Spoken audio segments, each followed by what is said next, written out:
If you're affected by any of the issues in Matthew's film, there are links on our website to organisations which can help. Just go to bbc.co.uk/insideout.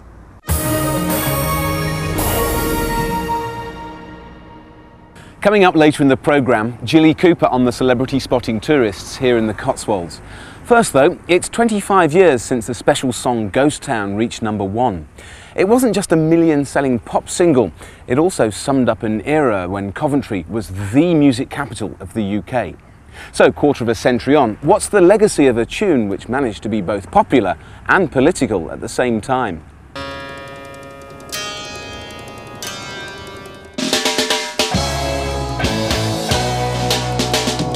Coventry in the late 1970s wasn't exactly the city of dreams. With its high unemployment and Eastern Bloc architecture, it was going nowhere fast.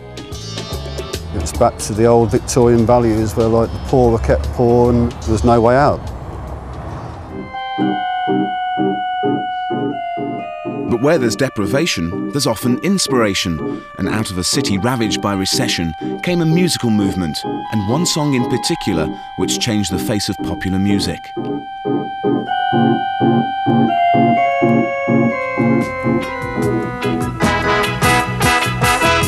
This town was coming like a ghost town. All the clubs are being closed down.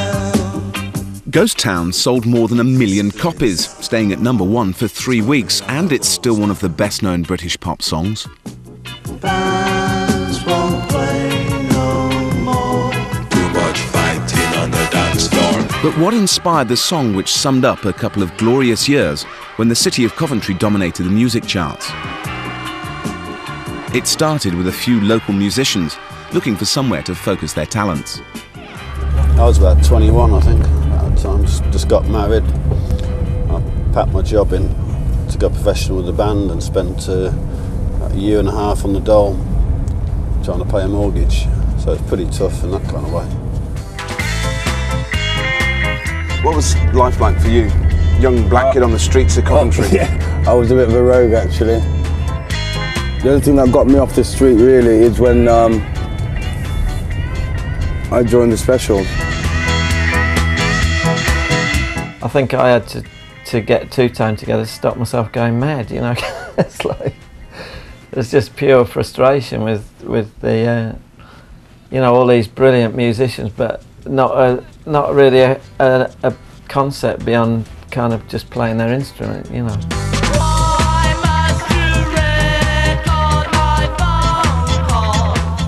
With Jerry's help, it wasn't long before the hits started happening. Starting with the Specials' Gangsters, and followed by Pauline Black and her band The Selector. They asked you if you're alright. You said yes. We came along at the right time. You just had Margaret Thatcher come to power. Where there is discord, may we bring harmony. Where there is error, may we bring truth.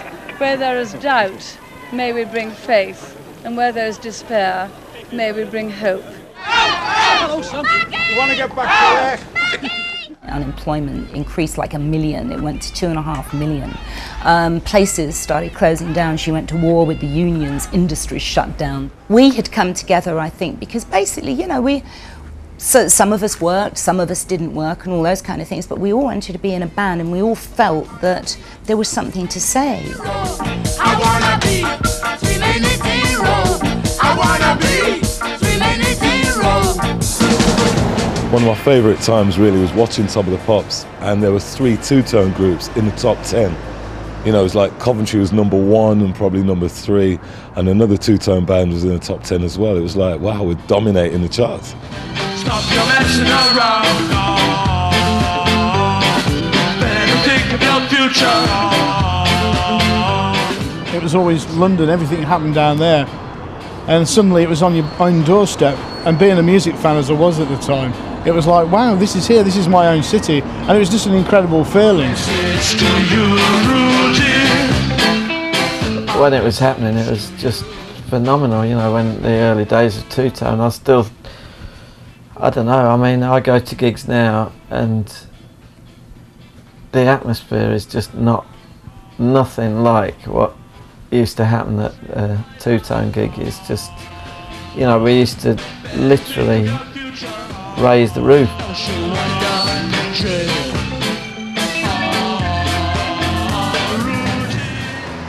At last, a chance to meet the board of directors of the fastest growing independent record label in the country. By 1980, the Specials and the Two-Tone movement had become a national phenomenon, and even highbrow arts programmes like Arena were getting in on the act. This was our inspiration. Turn the back, turn around. Jerry, the history. Turn around, Jerry.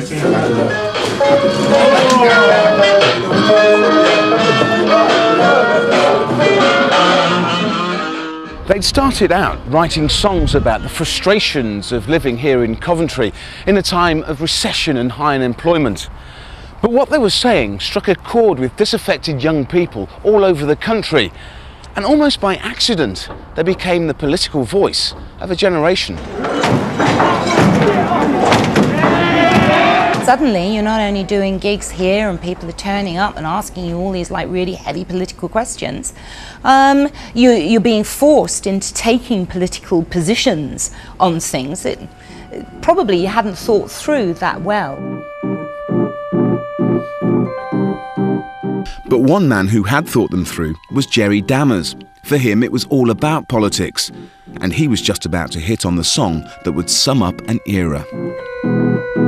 Now that's where I got stuck, you see. I got the two chords, the D, and then I spent a year trying to find the third chord, you know, while we were touring. I was going crazy, and eventually I just gave up and stayed on that chord. So it went. Why must the youth fight against themselves? It was in solidarity with 3 million people that were unemployed. The song came out at the same time as the riots erupted all over the country. Our children are suffering. They are crying for help. Nobody will listen. Nobody wants to take notice. Every now and again you would have something come along that basically presents a voice. So it speaks of the present, in the present, and that's what it did. It spoke about what the youths were going through, how they felt about what they were going through, and what are the things that unify young people across race, gender, and ethnicity. This place is coming like a ghost town. Bands won't play no more. Too much fighting on the dance floor. And if ever there was a song that should have been #1, it was Ghost Town, and it just captured that little tiny kind of moment in time when it just looked as though everything was just going to fall apart.